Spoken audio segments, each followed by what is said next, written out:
पीली लाइट्स को बिल्कुल ब्रांडेड न्यू लाइट्स में कन्वर्ट किया जाएगा। इसकी बॉडी होती है, ये भी टूट सकती है, ये फिटिंग होती है। कैसे जुड़ती है, मतलब क्या तरीक़ेकार क्या होता है इसका?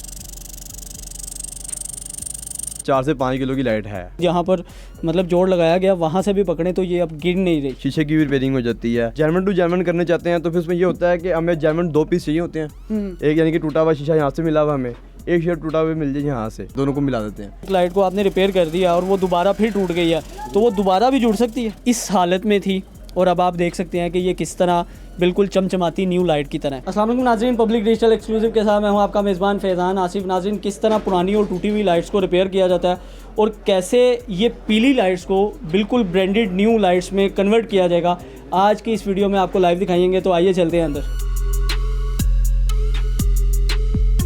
किस किस तरह की आप लाइट जो है वो रिपेयर कर लेते हैं? हर किस्म की लाइट, कार लाइट जितनी भी हैं तकरीबन सारी होती हैं। और अब आप तो बड़ी गाड़ियों की भी ये लाइटें ऐसे ही आ रही हैं जैसा कार लाइट्स होती हैं, अब सारी हो जाती हैं। तो रिपेयरिंग आती किस किस तरह की है, मतलब लाइट कहाँ से टूटी होती है? अक्सर औक़ात हम तो देखते हैं कि शीशा ही टूटता है, तो इसके अलावा भी कोई लाइट जो सी है वो आपके पास रिपेयर होने के लिए आती है?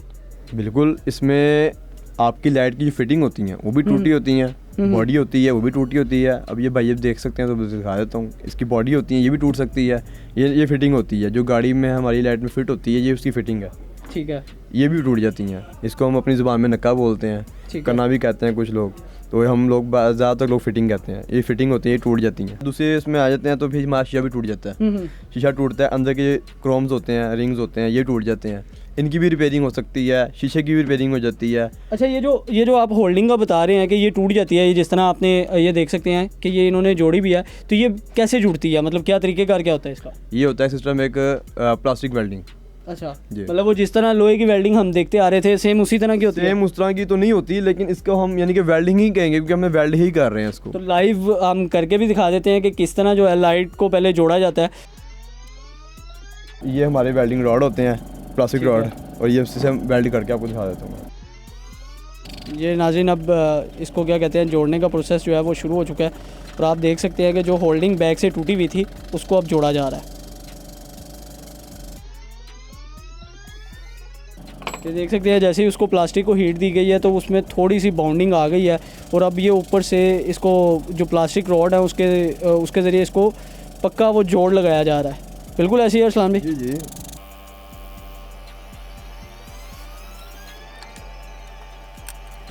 जब इस्लामी ये जोड़ लग जाता है तो ये कितना मजबूत होता है? समझ लें ये 90% इसमें मजबूती होती है। मतलब फॉर एग्जांपल एक लाइट को आपने रिपेयर कर दिया और वो दोबारा फिर टूट गई है तो वो दोबारा भी जुड़ सकती है? जुड़ सकती है। मतलब वो ये तो नहीं होता कि एक दफ़ा जोड़ लग गया तो अब दोबारा उस जगह पे जोड़ नहीं लगेगा? नहीं, कोई मसला नहीं, जुड़ जाती है।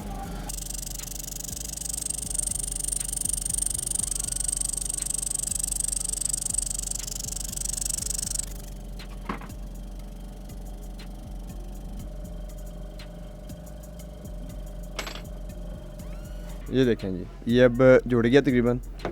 और ये देखें, ये पूरी लाइट है, कम से कम ये 4 से 5 किलो की लाइट है। और ये मैंने सिर्फ जोड़ा हुआ इसको, ये नक्के पे। मतलब ये इतना पक्का जोड़ लगाया गया कि ये दोबारा अगर आप इसकी होल्डिंग जहाँ पर मतलब जोड़ लगाया गया वहाँ से भी पकड़ें तो ये अब गिर नहीं रही। अच्छा अरसलान भाई, साथ ही साथ जब शीशे टूट जाते हैं वो किस तरह रिपेयर होते हैं? वो हज़रत उसका प्रोसीजर ये है कि एक तो देसी शीट लगती है। अच्छा, वो ये चीज़ होती है देसी शीट और मतलब वो दूसरी शीट क्या फ़र्क है? इसका ये होता है कि आप टेम्परेरी अगर इसको लाइट को अपना तैयार करना हो तो वो तो हो जाएगी। अगर इसको आपने परमानेंट यूज़ करना है तो फिर ये नहीं हो सकती, क्योंकि ये आप एक टाइम के बाद ना येलो हो जाती है, यानी कि इसका कलर फेड हो जाता है। ये आपको टेम्परेरी काम कर सकती है। और अगर आपने जर्मन टू जर्मन करने चाहते हैं तो फिर उसमें ये होता है कि हमें जर्मन 2 पीस चाहिए होते हैं। एक यानी कि टूटा हुआ शीशा यहाँ से मिला हुआ, हमें एक शीशा टूटा हुआ मिल जाए यहाँ से, उनको हम ज्वाइन में यानी कि ज्वाइन कर देते हैं, दोनों को मिला देते हैं। आपने जैसा बताया कि ये जो स्ट्रेट शीट है इसको आप करते हैं तो लाइट तो मतलब डिफरेंट शेप में होती है, तो इस स्ट्रेट शीट को हम किस तरह मोल्ड करते हैं इसमें?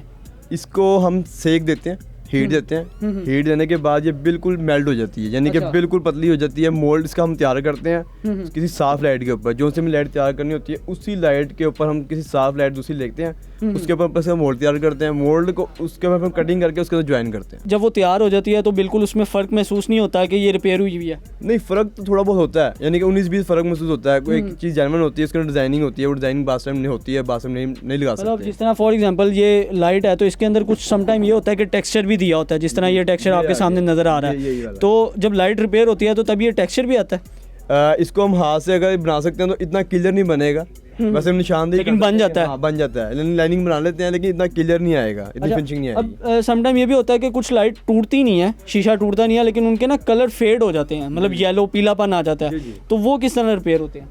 वो रिपेयर तो नहीं होते, उसको हम साफ़ कर देते हैं। उसकी रगड़ाई होती है, रगड़ाई करने के बाद 3-4 प्रोसीजर से गुजरता है, उसके बाद फिर बफिंग होती है, फिर साफ़ हो जाता है। तो आए नाज़रीन को हम जो ओरिजिनल लाइट होती है उसका पीलापन कैसे दूर करते हैं वो दिखाते हैं। अच्छा जी, हमने अब एक लाइट निकाली है यहाँ से, जिसका रंग आप देख सकते हैं कि बिल्कुल पीला हो चुका है और बहुत इसकी हालत ख़राब है। तो अरसलान भाई, आपको मुकम्मल यकीन है कि ये साफ़ हो जाएगी?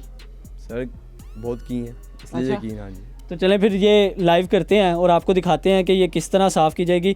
तो ये भाई यहाँ पर बैठे हुए हैं जिन्होंने इसको साफ़ करना है, ये इनको दे देते हैं। मतलब ये मतलब जब लाइट का जो पीलापन हमने दूर करना है उसके लिए सबसे पहले ये ब्लेड से साफ़ किया जाता है इसको? जी, ब्लेड से उसको उसके फटेपन को भी साफ़ किया जाता है, उसके जो येलो होता है वो भी उतारा जाता है। ये प्रोटेक्टर पेपर होता है, हाँ उन्होंने इसको, यानी कि हम गंदा कपड़ा मारते हैं, कोई मिट्टी वाला, कोई रेत वाला, हाँ, अक्सर हम मार देते हैं, कोई बाहर कोई मार देता है, तो उसके ऊपर लकीरें बड़ी बड़ी जो खराशें होती है ना, वो नहीं आती, सही, इससे लाइट डल हो जाती है। ठीक है, तो कंपनी वाले वो लगाते हैं इसके ऊपर, सही। वही शीशा, वही पेपर होता है ना, वो पीला पड़ जाता है। एक अच्छा, टाइम होता है, तो एक ये टाइम गुजरने के मतलब बाद। वो जो पेपर, अब ये जो ब्लेड से है ये अब पेपर उतर है बेसिकली, नीचे लाइट को कोई फ़र्क नहीं पड़ रहा? नहीं, लाइट को कोई फ़र्क नहीं पड़ेगा। ये कम से कम 4 एम का शीशा होता है, 4 एम का शीशा होता है। अच्छा। और उसको हम काफ़ी देर तक भी रगड़ते हैं एक साइड, तो वो तब भी शीशे तक नहीं जाएगा? नहीं जाता, नीचे तक नहीं जाता।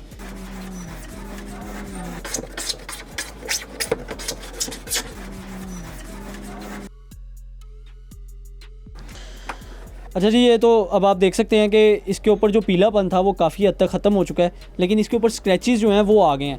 अब अरसलान भाई, इसको वो रेगमाल जो आप बता रहे थे उससे दूर किया जाएगा? जी, अब इस पे लगेगा एक 400 नंबर का रेगमार, फिर 320 का, फिर 1000 वाला। अच्छा, चलें जी, अब इसका जो अगला स्टेप है वो आपको दिखा देते हैं कि किस तरह रेगमाल से इसको साफ़ किया जाता है। तो भाईजान ये आप शुरू करें, ये आपको दिखाएंगे कि अब ये रेगमाल का जो प्रोसेस है वो शुरू हो गया। अच्छा, ये रेगमाल के साथ पानी इस्तेमाल किया जा रहा है? जी, ये पानी जो इसके अंदर रेगमाल के अंदर इसके ज़रात फंसते हैं ना, हाँ, हाँ। कटाई होते हैं, कटाई होने के बाद वो पानी से यानी कि निकल जाते सही हैं और रेगमाल लगाने में आसानी होती है।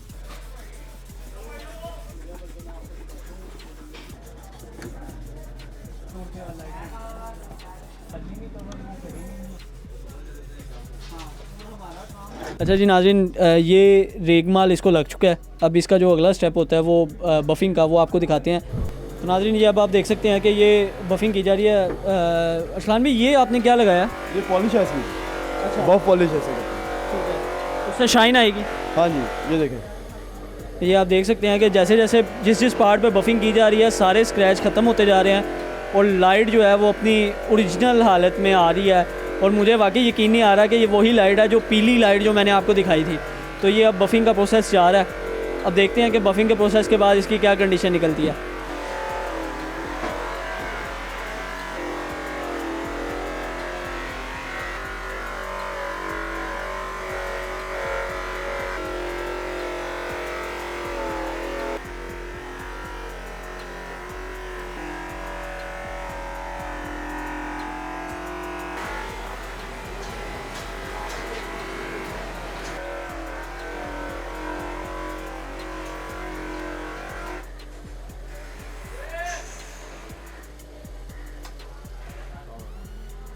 तो नाज़रीन, ये देखें, ये बफिंग के बाद इसकी जो हालत है वो आप देख सकते हैं कि ये बिल्कुल ब्रांड न्यू लाइट की तरह हो चुकी है। तो अरसलान भाई, अब ये तैयार है? अब ये 100% तैयार है जी। इसके ऊपर अभी पॉलिश की ज़रूरत है या नहीं? थोड़ी बहुत वो ऊपर करते हैं, जैसे ये पॉलिश है, ये देखें।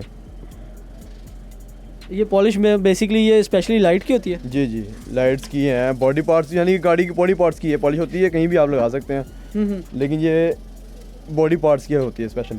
मतलब इसके बाद ये शाइन आ जाएगी इसके अंदर, ये बिल्कुल रेडी हो जाएगी। जी। अब ये देख सकते हैं कि ये लाइट को बफिंग के बाद जो आखिरी इसका प्रोसेस था वो पॉलिश का वो भी कर दिया गया। और आपके सामने मैं आपको दिखा दूं कि ये इस हालत में थी और अब आप देख सकते हैं कि ये किस तरह बिल्कुल चमचमाती न्यू लाइट की तरह है। ये देखें जी, ये इसकी लेफ़्ट साइड की लाइट है और ये राइट लाइट है। और ये भी जब तैयार हो जाएगी तो बिल्कुल सेम यही होगी। हाँ जी, तो ये आप देख सकते हैं कि किस तरह जब हमने आपको दिखाई थी स्टार्ट में तो ये इस हालत में थी और उसको तैयार करने के बाद ये अब इस हालत में आ चुकी है। तो अगर आप भी चाहते हैं कि आपकी ये जो गाड़ियों की लाइट्स है वो बिल्कुल दोबारा ब्रांडेड न्यू हो जाए तो इस सारे प्रोसेस से गुजार के उसको आप नया कर सकते हैं। इसी के साथ मुझे दीजिए इजाज़त। अल्लाह हाफ़िज़।